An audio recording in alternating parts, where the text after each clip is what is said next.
On July the 13th, 2024, when Donald Trump was running for president, for his second term as the president, he spotted in Pennsylvania,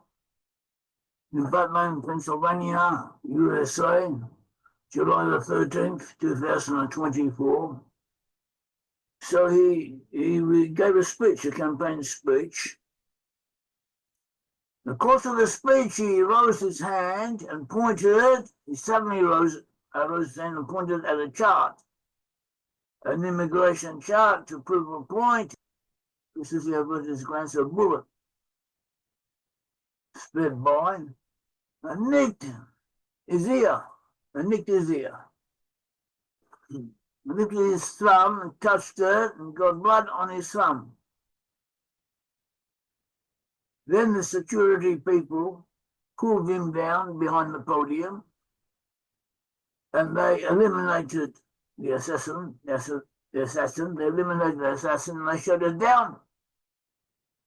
So they picked him up, and then in the scuffle of pulling him down, he lost his shoes. And in the course of what was going on, he got blood on his feet. Then they began to take him out. When he was going out, he turned to the crowd and raised his fist and shouted, "Fight, fight, fight." They responded, "USA, USA, USA." And that was the assassination attempt. Alexander Safir, who writes, sometimes contributes articles to our website, and also has written books concerning the Lost End Tribes, books, valuable books worth reading. And he pointed out that this assassination attempt parallels the consecration of the priests, Aaron, the brother of Moses, and his sons who were consecrated as priests in the tabernacle in the wilderness. What happened when the Israelites came out of Egypt? They moved through the wilderness. And in the course of their movements, they constructed a tabernacle. They constructed a part of a tabernacle, and they constructed it. They put it together. It's built in such a way that it could be put up, taken down, carried off, and put up again. That was but for all other intents and purposes, it was like a portable temple. And all the parts of it had to be consecrated before use with holy oil. And also the priests for this tabernacle were Aaron, the brother of Moses, and his sons, who were to be the priests officiating at the tabernacle. And there was and they had to be inaugurated. They had to needed to be consecrated, and the consecration ceremony for them also included sacrificing a ram and placing the blood of it on the right earlobe and also on the right thumb and on the right foot. So Alexander Safir pointed out that was in effect a consecration. That Alexander Safir pointed out this consecration was parallel to what happened with Donald Trump when his right ear, his right thumb, and his foot were bloodied with his blood. This helps us deal with the question, is Donald Trump, President of the USA, is he a Messiah, son of Joseph? Is he anointed? Can he maybe be considered a Messiah, son of Joseph? And we all know that you have the Messiah. The Messiah is a descendant of David. That is the Messiah of the Bible. That is the Messiah mentioned in the Bible, described several times in the Bible, quoted several times in the Bible.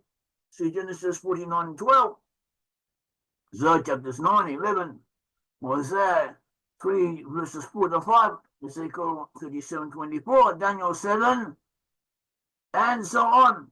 Concerning Isaiah 2, 4, 11, 24, 2, 3, Ezekiel 8, Joel 3, 1, Jeremiah 31, Micah 4, Zephaniah 3, Daniel 12, and so on. Messiah, son of David, will be a descendant of David.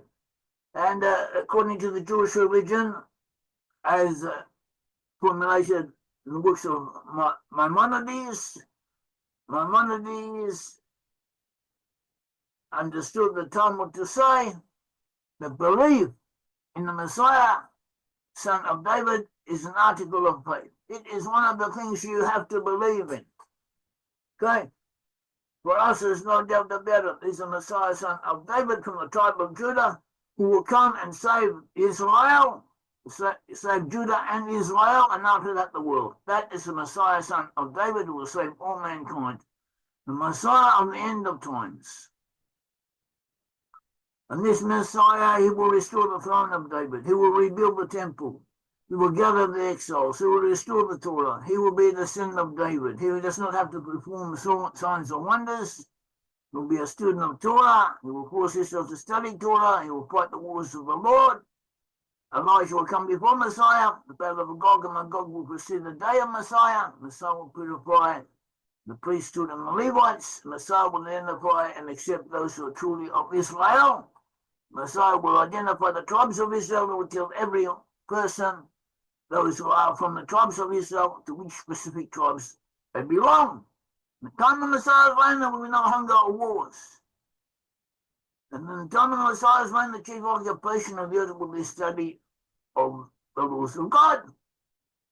That some of these tasks in later tradition were said to belong or to pertain more to another Messiah who will be coming forward, the Messiah, son of David. That is the Messiah, son of Joseph.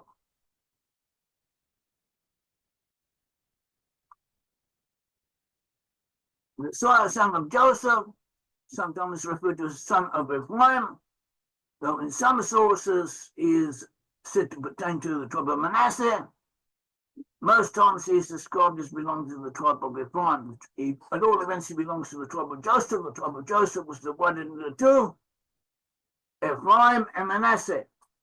And our understanding is that in our time, a good portion of the inhabitants of the USA or of the major sections of the USA are of Israelite descent from the lost 10 tribes, as well as from Judah and others. And those from the lost 10 tribes are dominated by people from the tribe of Joseph. And amongst those of Joseph, it may be that numerically, Ephraim is predominant, but the tone is set by Manasseh. The quality, the body of the USA belongs more to Manasseh, whereas Ephraim pertains more to Britain, the British Isles, and offshoots of Britain, Australia, New Zealand, Canada, and elsewhere. The source to describe the Messiah, son of Joseph, as leading the 10 tribes. The Malbim, 1809-1979, discussed this in detail, but others also mention it. Not all authorities raise this point or even agree with it, but it is accepted. The Messiah, son of Joseph, will be the leader of the 10 tribes.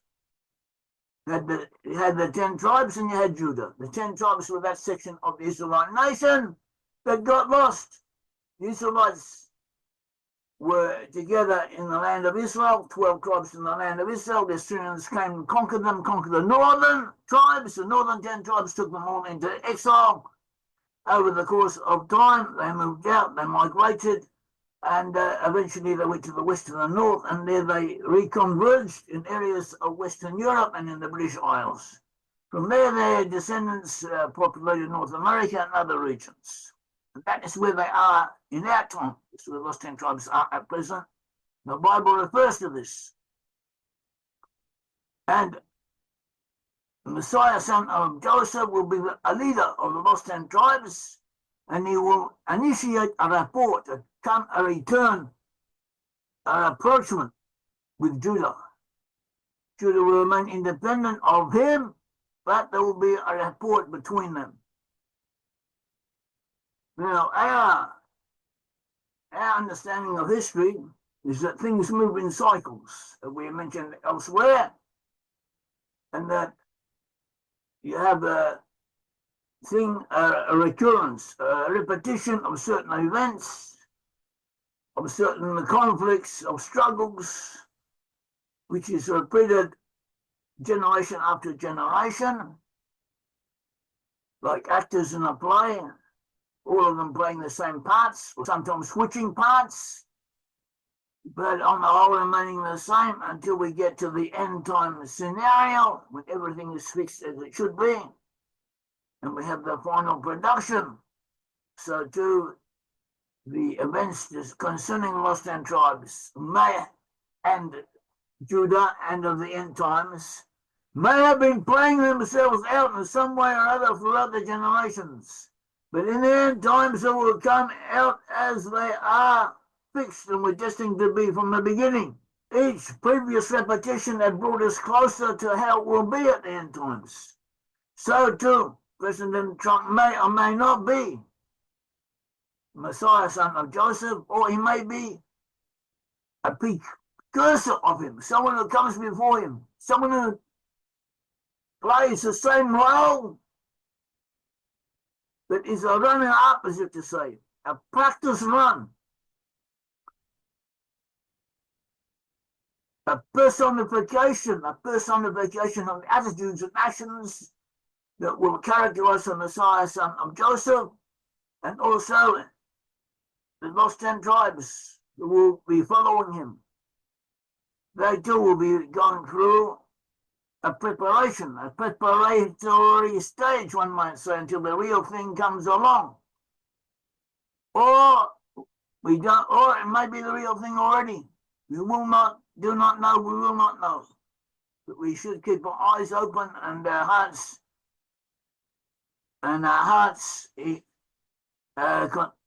considering the possibility, taking notice of what is happening.